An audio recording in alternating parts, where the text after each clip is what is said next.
welcome to Just a Table, meal ideas in under 15 minutes for those of us that like to prepare and store our food for long-term security, food security. Right, I've banged on quite a bit about my dehydrated spaghetti, which are great for camping trips. And here I've got, this is my size for a camping for me and my children. I worked it out. I've got the measurements right this time, so there won't be any leftover.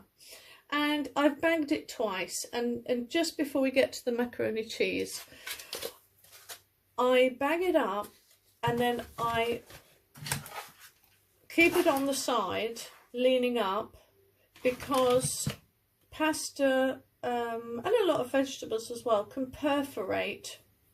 And I don't want that perforation because obviously the air's going to go in and it's going to go off quickly. So I double check. And actually, if you can find a way to store these rather than sling them in a bag, which I have done, which again could cause some perforation in the bag, it's best if you can try to just kind of keep them upright but close together. So that there's actually no pressure on them. But anyway, moving on.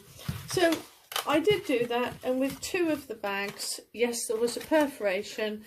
I added it into some new bags, and there you go, it's been done again. But that is not to say that these won't get perforated, because if you're putting stuff on top of stuff on top of stuff in bags and boxes this way, the pressure and weight is going to cause, and that's why I say put it that way.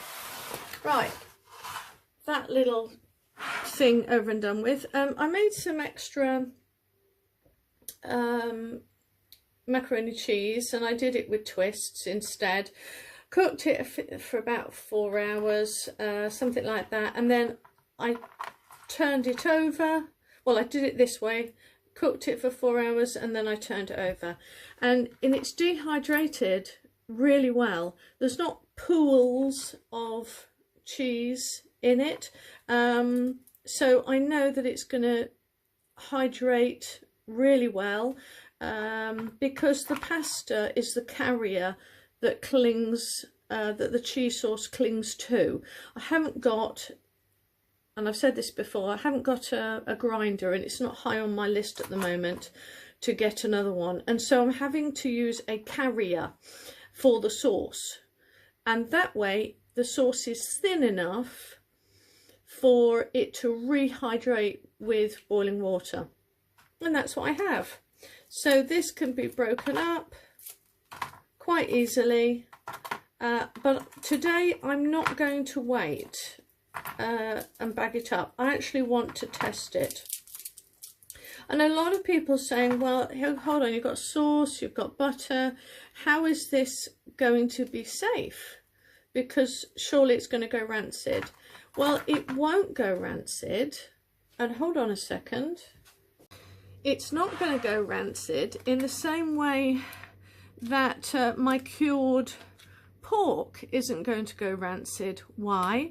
Because it is airtight, and it is the oxygen in it that in packages and jars that makes it go off.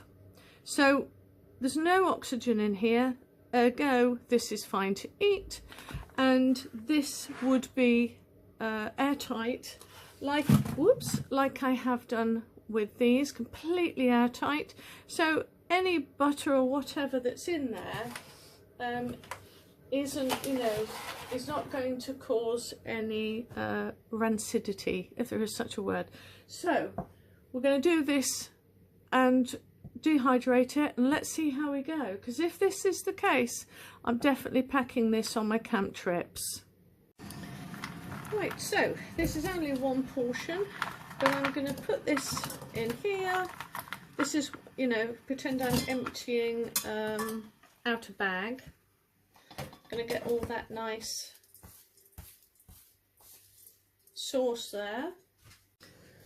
Then I'm going to add enough water to sort of cover it. I'm going to put the lid on straight away, And then, because this is my camping pot, you can see it's still a bit black, I'm then going to cover it in insulation. I will be boiling this for 5 minutes, but at the end of the day, I'll show you my secret. Ta-da! By the miracle of YouTube. So it's all done now. I put about a cup, mugful, as we say in the UK, of water. But I put in boiling water into it, and I let it simmer, because it's the first time I'm doing this, but I just let it very gently simmer for about 10 minutes. And then it started to stick on the bottom of my stainless steel. It's still warm, and whenever you get any sticking on the bottom of stainless steel, the big trick here that you should take away is put the lid on and let it steam for 5 minutes, and whether it's a fried egg, bacon, whatever, it will lift off the bottom.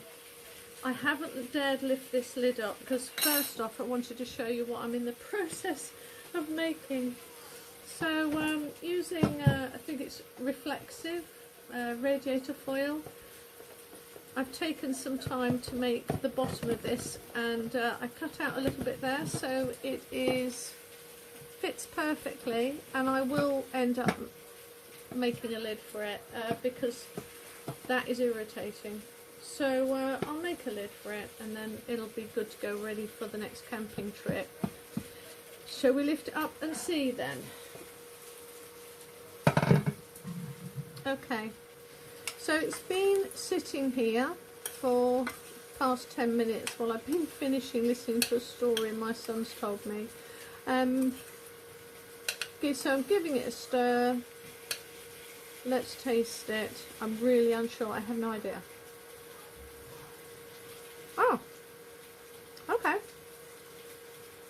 perfect, absolutely perfect, good as if I had just made it. It tastes exactly the same. Now, because I made these al dente, it could get away with the 10-minute simmer and carry on cooking. And that carrying on cooking, and I just did that lot just to make sure, I didn't take the lid off, but just to make sure water was getting into every area. And as you could see when I first opened it, it kind of needed a stir, didn't it? But everything is rehydrated, and pasta's now perfect, perfectly cooked, just how I like it. And can you see, nothing has stuck. Well, it did stick, but it's come unstuck because that gentle steaming with the lid on lifts off the food. Right, well, I'm going to dish this up and eat it. I class this as 100% going to be making 6 trays of this over this next week. Putting it in my bags ready for the holiday, the camping holiday. And then all I need to do at that point is